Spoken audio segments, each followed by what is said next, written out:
일본이 후쿠시마 원전 오염수를 이달 말쯤 방류할 것이란 전망이 나오면서 국회에서도 공방이 재점화되고 있습니다. 국회 취재기자 연결해서 자세한 내용 들어보겠습니다. 차승은 기자 전해주시죠.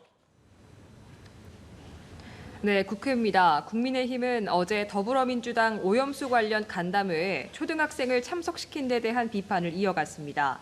민주당이 초등학생을 활동가라는 이름을 붙여 소개하고 학생들이 윤석열 대통령과 일본을 성토하는 발언을 유튜브로 생중계한 것을 비판한 겁니다. 김기현 대표는 SNS를 통해 민주당이 어린이의 인권을 정치꾼들의 불쏘시개로 소비한다며 아동학대라고 강도 높게 비판했습니다. 어린이를 정치 선동의 도구로 삼는 건 북한 같은 전체주의 국가에서나 있을 법하다면서 이재명 대표의 사과를 촉구했습니다. 민주당은 오염수 해양 투기 문제를 유엔 인권이사회에 호소하기 위해 진정단 모집을 시작했습니다. 오늘 오전 회의 직전 이재명 당대표와 조정식 사무총장 등 지도부 7명의 서명을 시작으로 시민사회 등 국민들의 참여를 이끌어낼 계획입니다. 민주당은 유엔 인권이사회에 오염수 해양 투기의 인권 침해와 과학적 안전조치 미비 문제를 제기하기로 했습니다. 이재명 대표는 일본 정부가 오염수를 해양 방류하는 이유는 비용 때문이라며 오염수를 고체화하는 대신 비용을 주변국이 분담하는 방안을 정부가 일본에 제시해 주길 바란다고 말했습니다.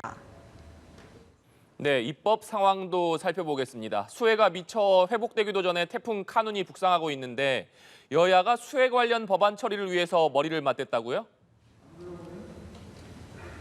그렇습니다. 여야는 오전 11시 수해 복구와 피해 지원을 위한 태스크포스 3차 회의를 열었습니다. 이 태스크포스에는 여야 원내수석부 대표와 환노위, 농해수위, 국토위 등 수해와 관련된 국회 상임위 4개 여야 간사가 참여합니다. 지난 회의에서 예고한 것처럼 오늘 회의에서는 이번 달에 처리할 법안을 다시 검토했는데요. 대표적으로 침수 방지 대책을 환경부가 총괄하도록 하는 도시침수법 제정안이 논의됐습니다.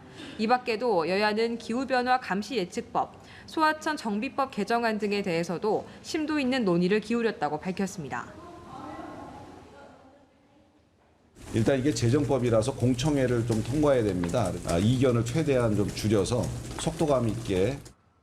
여야가 더 노력을 하게 되면 재정법이라도 신속한 절차를 거쳐할 수 있을 거예요. 여야는 오는 14일 간사들 간의 협의로 8월에 처리할 법안을 정하고 오는 18일 마지막 회의를 거쳐 최종 처리 법안을 확정할 계획입니다. 이견이 크지 않은 만큼 여야는 논의의 속도가 붙을 거로 전망했습니다. 지금까지 국회에서 전해드렸습니다.